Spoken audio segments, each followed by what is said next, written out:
Welcome to the deep dive. Today, we're looking at something really quite special. Uh, Pure electric Italian indulgence. The Maserati GranCabrio Folgore.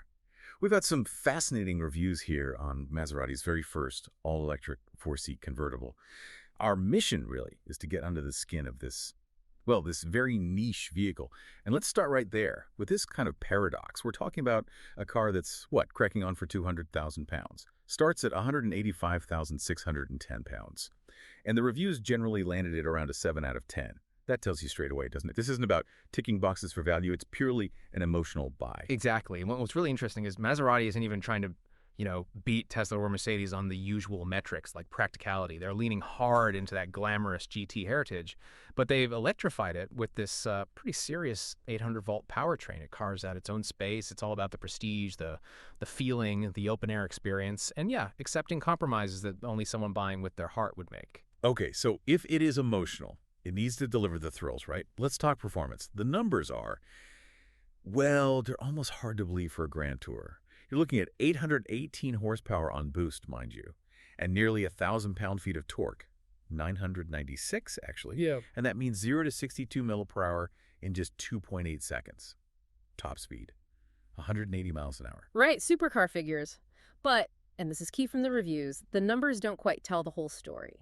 Despite that power, the Folgore is engineered first and foremost as a Grand Tourer, that huge horsepower figure. It's more about effortless cruising, instant overtaking, making you forget just how heavy that battery pack actually is. Right, hiding the weight. And the tech backs that up. 3 electric motors, all-wheel drive, adaptive air suspension. The reviews mentioned Maserati specifically tuned that suspension to handle the battery, didn't they? How well does it actually manage that bulk in the corners? They did a pretty decent job, apparently. You still feel the weight. You can't completely hide physics, but it's well managed. And the driving modes kind of reinforce that GT philosophy. You've got max range, which actually caps your speed at about 80 mph all the way up to Corsa for when you want everything. It's about versatility and, luxury comfort, not really aggressive track times. Okay, staggering performance, GT focus.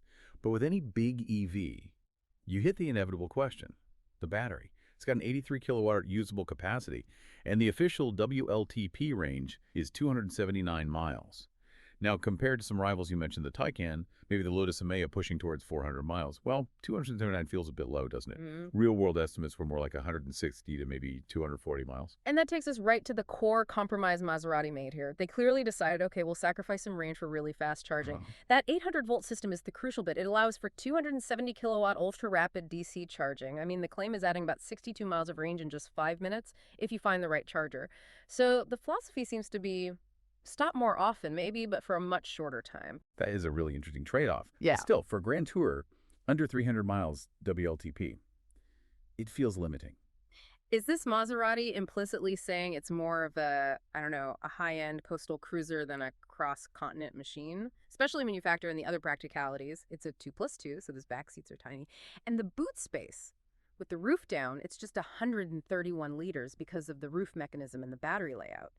For almost 200-pound K, is that boot size just a bit insulting? For a purely rational buyer, absolutely unacceptable. But for the emotional buyer Maserati is targeting, maybe not.